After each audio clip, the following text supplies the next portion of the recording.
Саламатсыздарбы, урматтуу телекөрүүчүлөр, сиздердин назарыңыздарда күн тартибинде программасы башталды. Адаттагыдай эле бүгүн ар кандай маселелер сааты менен парламенттин отуруму ачылды. Ошондой эле күн тартибинде бир катар талкууланып турган мыйзам долбоорлору бар. Анда эмесе айрым депутаттарга өкмөткө жолдогон маселелер боюнча суроо салсак. Ар кандай сааттар маселесинде сиз суга тайдоо жерлерди башка категория которуу боюнча, мындайча айтканда трансформациялоо боюнча бир катар маселелерди көтөрдүңүз. Ошону кененирээк айтып берсеңиз.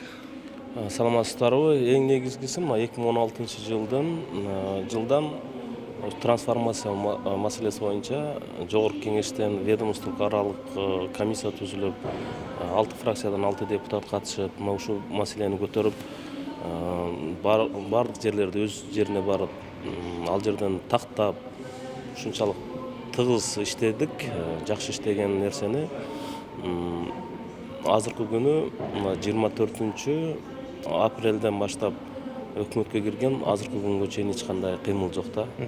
Эң негизги көтөрүп атканым бул жерде ошо агрардык коом жетекчисинин башкаруучусу ошол Далбаев деген негедир ушу премьер-министрге ушуну жеткизбей, өз убагында жеткизип, ал жерден туура маалымат бербеген себебинен болуп атат да.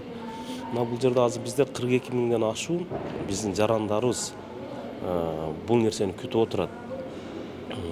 Үй салып алган, үйүнүн кызыл китеби жок, же болбосо контуру бузулган, ар кандай кылып бөлүнүп кеткен мыйзамды сыйлап азыркы күнгө чейин тамсалбай тургандар бар. Эми негизи өкмөт болгондон кийин контуру бузулган жерлерди, үй салынган жерлерди сөзсүз түрдө трансформациялоо маселесин чечип, аларга кызыл китебин бериш керек. Элдерибиз 42 миңден ашык элдерибиз ушул жерде ушунчалык бир чыдамсыздык менен күтүп турган маселе да.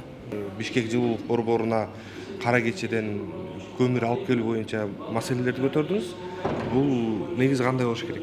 Негизинде мына өзүңүздөр билесиздер, мурун болсо биздин ТЭЦ 512 мегаватт чыгарса, азыр модернизация кылгандан кийин 812 мегаватт чыгарат. Бул бизге местный угольга 1 миллион 200 миң тонна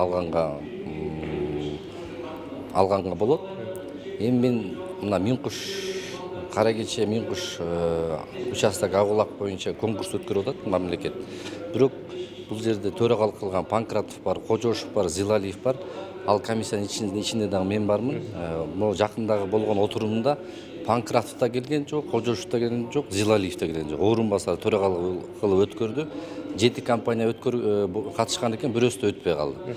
Бирок мындай кылсак дагы эле болсо мына 3 жылдан бери ушуну өткөрө албай жатат. Темир жол, Кочкор, Балыкчы, кара кече, анан месторождение уголь көмүрдү казуу боюнчачы. Анан муну деген эгерде булар өкмөт башчылары ушундай кайдыгер караса, бул конкурс дагы эле болсо 30 жыл өтпөйт да. Бул болсо азыркы учурда керек.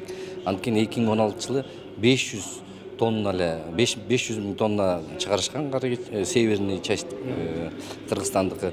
Азыр болсо 1 миллион 200 миң болуп атат бул жерде. Андан мисалы үчүн ал айда биздин көмүрүбүз бар казылат, ал жерден алып келиш берги өтө эле жол киреси оор болуп калат, кымбат болуп калат. Ошон үчүн кара кечени эртерээк муну конкурсту бүтүрүш керек.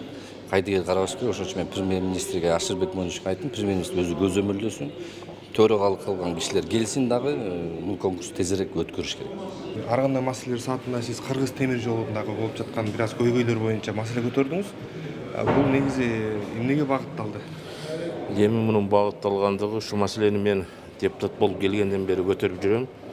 Себеби бүгүнкү күндө ушу Кыргыз темир жолунда оор жүк ташуучу вагондордун жетишпегендигинен биздин өндүрүшчүлөр өзүнүн өндүргөн продукцияларын сыртка экспорттой албай турушат да.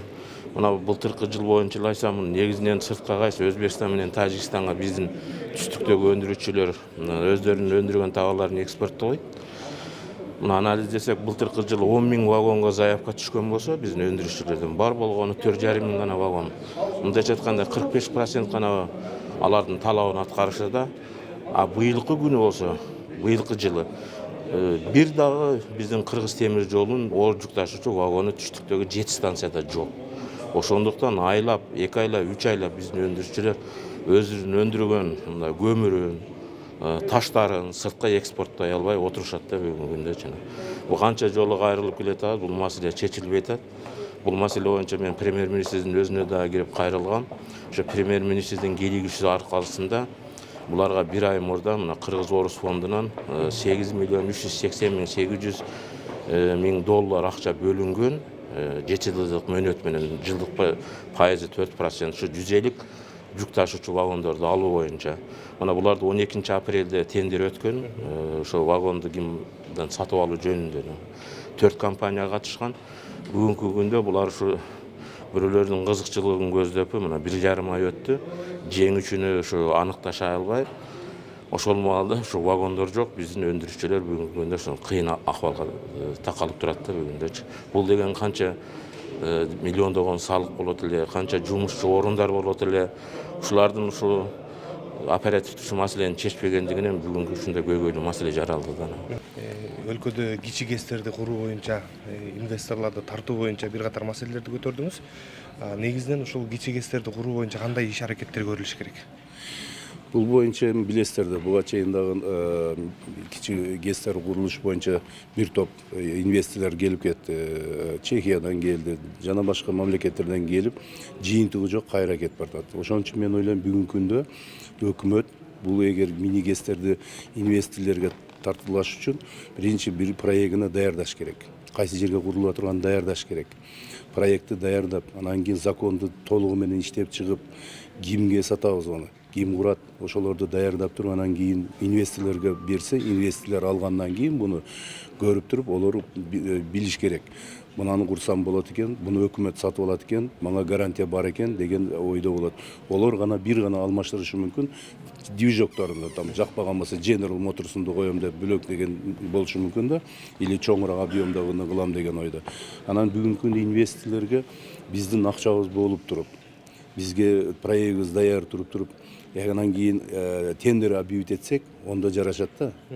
Куру берген организацияларга. Анан бүгүн биз инвесторлорго өзүң акчаң менен келип курасың деп туруп, проект жок, эчтеке жок, анан каналдын боюнан бул жерге курасың деп тендер объявить этсек, тем более келбейт да. Бүгүнкү күндө азыр өзүбүздүн жарандар эч кандай аракет кылып кыйынчылык болуп атпайбы бүгүнкү күндө. Угуп атасыздар, күндөн күнгө жалп кылышып атат, бул ала албай атабыз, баштай албай атабыз. Келе турган инвесторлорго, мини ГЭСтерге өзүнүн акчасы менен келе тургандарга анан кийин тендер объявить этсек болбой калса керек деп ойлойм да.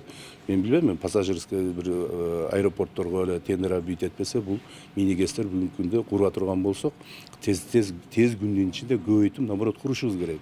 Себеп дегенде билесиздер, Пакистан менен биздин соглашение бар. КАЗ-1000 деген.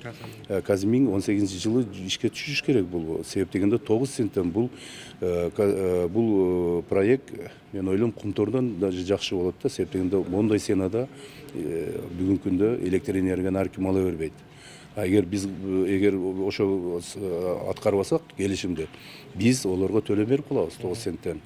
Эгер бүгүн эртең биз 18-жылы бере турган болсок, энергетиканы, биздин өзүбүзгө мощность жетпей калат элге. Свет өчүрүү башталат. Ошон үчүн күндө бүгүн биз наоборот болушунча инвесторлорго шартты түзүп берип, болушунча чакырып, мына биздин президент туура айтат.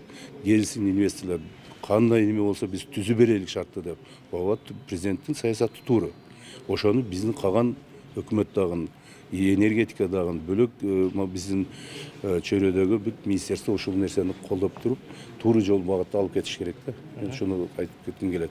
Урматтуу телекөрүүчүлөр, сиздер парламенттин күн тартибинде программасын көрдүңүздөр. Жогорку кеңеште болуп жаткан акыркы маалыматтар менен Пирамида каналы аркылуу таанышып, парламент радиосун уксаңыздар болот. Кайрадан эфир аркылуу амандашканча сак саламатта туруңуздар.